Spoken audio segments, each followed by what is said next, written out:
The sky's the limit. The sky's the limit, except for your budget. So unless you're independently wealthy, and nothing happens without a budget, or should happen without a budget. So that's what we're going to talk about today. Home on the Hitch is some tips that we can give you, whether you're full-time, part-time, or camping on the weekends, ways to save money on the road. So stick around. Home on the Hitch.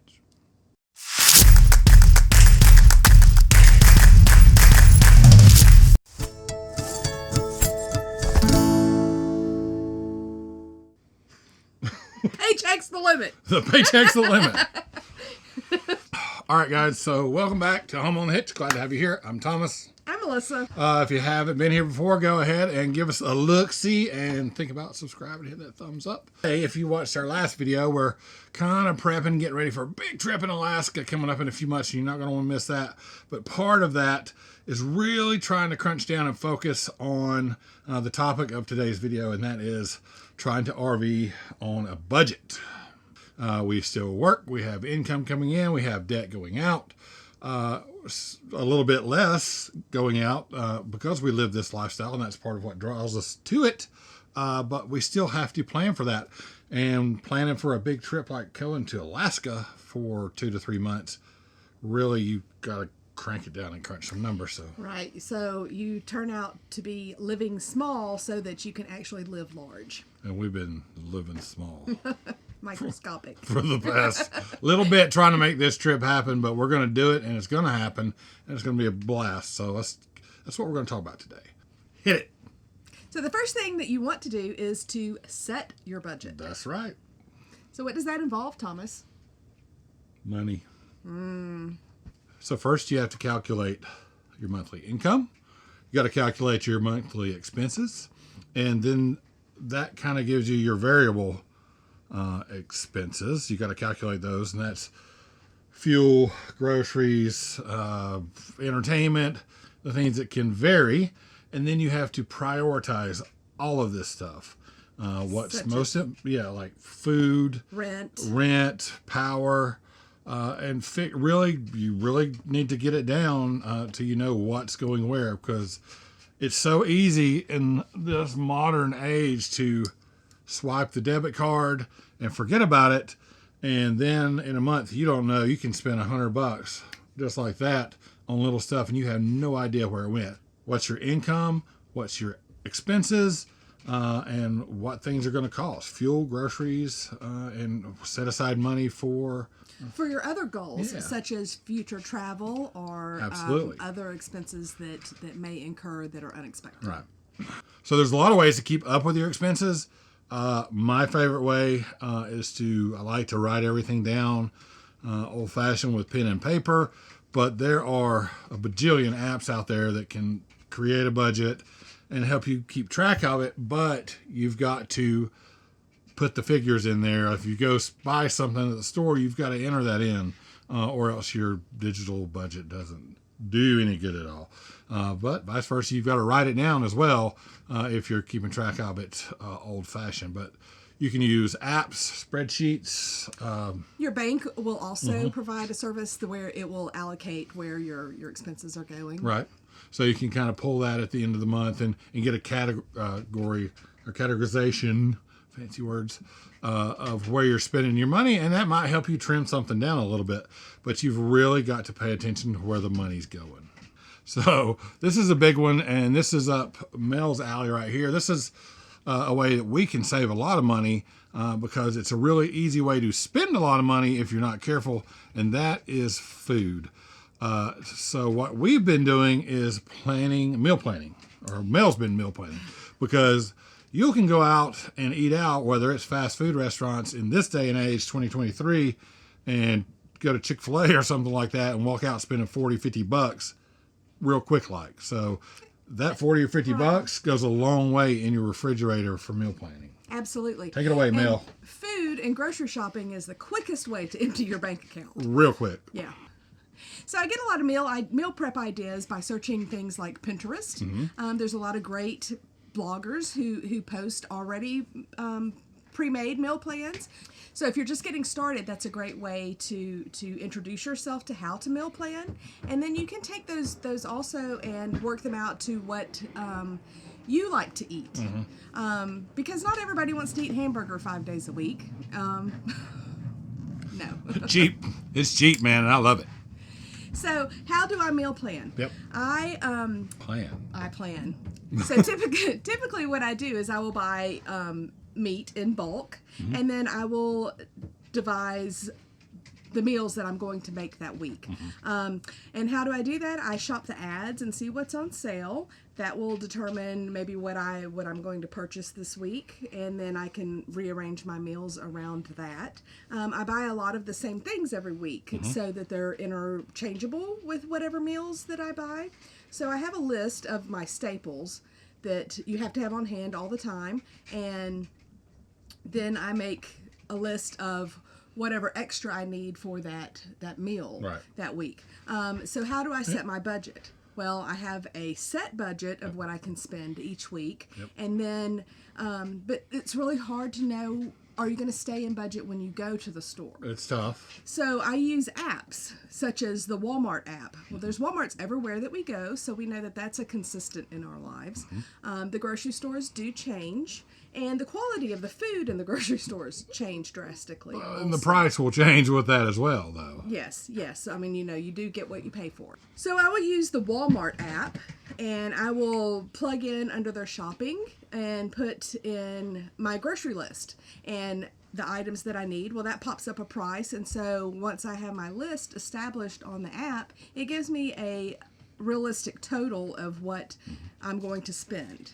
And then I also know in my mind what window I have if I see something that is an impulse buy. Okay. We do shop at the big box stores such as Costco and Sam's.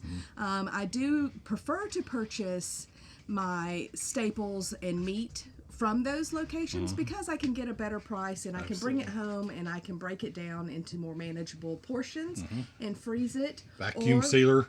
That is a huge saver. And I can also go ahead and prep some future meals when I do those things. And then Mel takes all that information from the apps and what she's done, and she puts up a menu on a board for the week, and it's on the fridge. And we have... Well, and as we consume the meal, I will erase it from the board. So you see, we're at the end of the week. So all we have left is pork chops and vegetables. Pork chops and vegetables tonight, but at least we know what we're having. But don't feel like you have to lock yourself into your meal plan. No. You need to make sure that you have options that are available for if you're just not feeling that meal that night, or if something happens during the day and you don't have enough time to prepare that meal.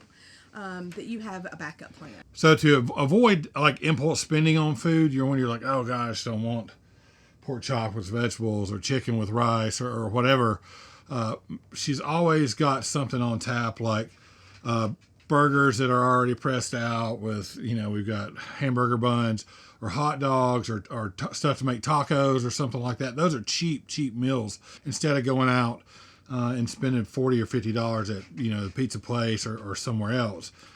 You can have that, and you don't have to stick to just like a meal that you plan, but always have something that's fast. So when you get into the habit of meal prepping, I like to keep my weekly menus that I set aside, and then when I plan for the future weeks, I can just pull those out and refer to them and say, oh, this worked out well, I liked this, and you can put things into rotation. And it takes the thought out of having to really... So if you got like 4, 5, 6 weeks of menus, you can really kind of put stuff together really quick. What's next? Clubs. Do you belong to the club? Do you belong to the club? So there are a lot of discount programs for RVers out there. Passport America, one that we love, save a great deal of money on parks, especially if you're traveling. Passport America is great. You can save like half off parks for 1, 2, 3 nights possibly. So that's a great one. Good Sam Club is another one. There's all kinds of clubs out there. KOA has a savings if you tend to use KOA that gives you a discount off of some of their stuff. Thousand Trails is good for people who tend to stay in places a little bit longer, but not necessarily for a whole month. And that's a whole, if you're going to looking at Thousand Trails, that's a whole membership thing. You need to really dive into it.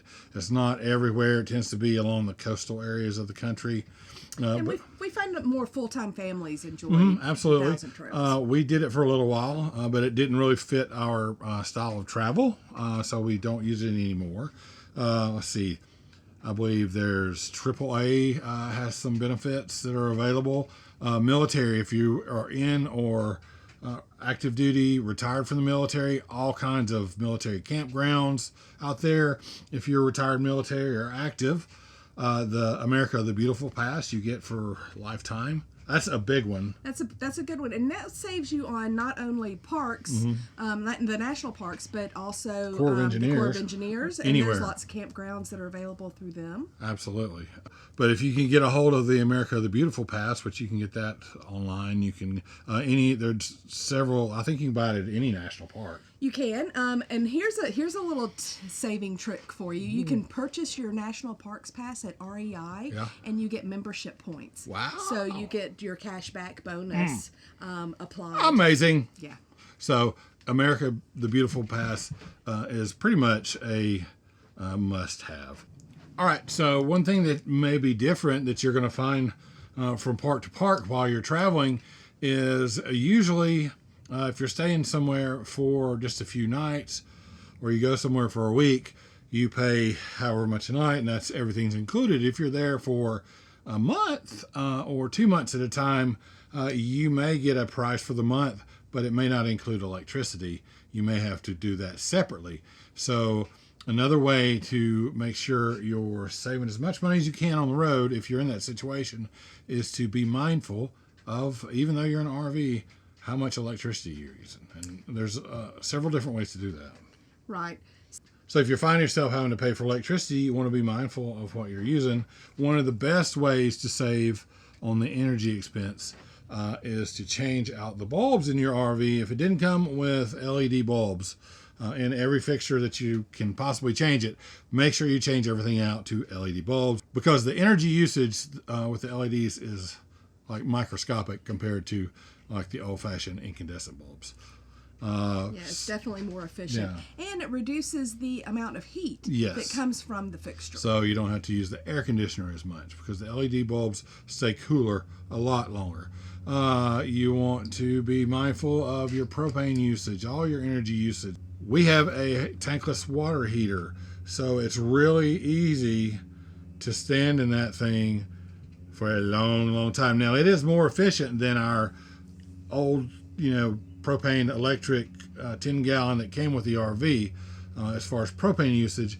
But it's really easy to burn through a lot of propane because it's really easy to stand. It's really nice to stand in a hot shower for as long as you want to. Your propane expenses and your electric expenses, if you have them, are all part of that monthly budget. So just be mindful of how long you're staying inside the RV or a shower. Right. And speaking of propane usage, also the way that you cook can affect your propane usage. Yes. If you're slow cooking something for a long period of time on the stove, or if you're baking a cake, that's going to use a large amount of propane. Right. So we like to have a little redundancy. I have multiple options for cooking, which include an air fryer, an Instapot, a skillet, an electric skillet. We have the microwave, and then we also have the stove. Right. Real quick, we just want to jump in here. If you're enjoying the video, please give us a thumbs up. Hit that subscribe button if you haven't, because that really helps us out. And if you're feeling so generous, share this video on your social media so we get more attention by the YouTube algorithm. All right, back to the show. Saving money. We're all about saving money here on Home on the Edge. So, entertainment. You got your entertainment. How do you save money on entertainment? Let me tell you, you don't go anywhere. So entertainment can be expensive. Movies, attractions, tourist traps, because the reason we love this life is we move around the country and there's all kinds of stuff to see. But what you have to focus on is the stuff that doesn't cost much money or that is free. like going to monuments or maybe some museums that have a very minute entrance fee or something like that. Or you could go to like a local zoo or something like that. Usually they'll have like a half off admission day during the week, or a day that's cheaper, or certain hours. You just have to pay attention to all that stuff so you know when you can get the best bang for your buck. Right. Outdoor games, that's a great form of entertainment. Cornhole, we love that one. Even though we raffled off our cornhole boards at the Hootenanny, but that's okay. That's okay. I'm sure Bobby and Brandon are I'm sure they're loving them. Yeah. You know, if you have a projector, you can do a home movie night outside where you watch a movie on the side of the RV. All kinds of stuff you can do that doesn't cost a whole lot of money. Yep. Campfire and s'mores. S'mores. Classic entertainment. Yes. You've got to set a budget. You have to know what you have coming in. You have to know what you have mandatory going out. That leaves you with, quote unquote, your play money. You have to prioritize that and make a list and make goals. And you've got to stick to it. You've got to stick to it to make those goals happen, because it's really easy to let money fly out the door. So meal planning, big one, because that's one of your major expenses. Lots of apps to use. Discount programs, apps to help you save money. And just general mindful living. Mm-hmm. Just pay attention to how you're spending your money, how you're getting your entertainment, and where your dollars are going, because if they're not going towards your goals, then you're just wasting your time and your money. So if you got any more tips for us or for anybody watching this video, put them down in the comments below. We would love to We would love to hear some of your ideas about saving money, budgeting money on the road, and anything that we left out. So put that down in the comments. And that's going to do it for us today, guys. We really appreciate you being here. Again, Thomas. Alyssa. And we're home on the Hitch. So until next time. Take care of each other. Love each other. And make every moment count. We'll see you next time, guys.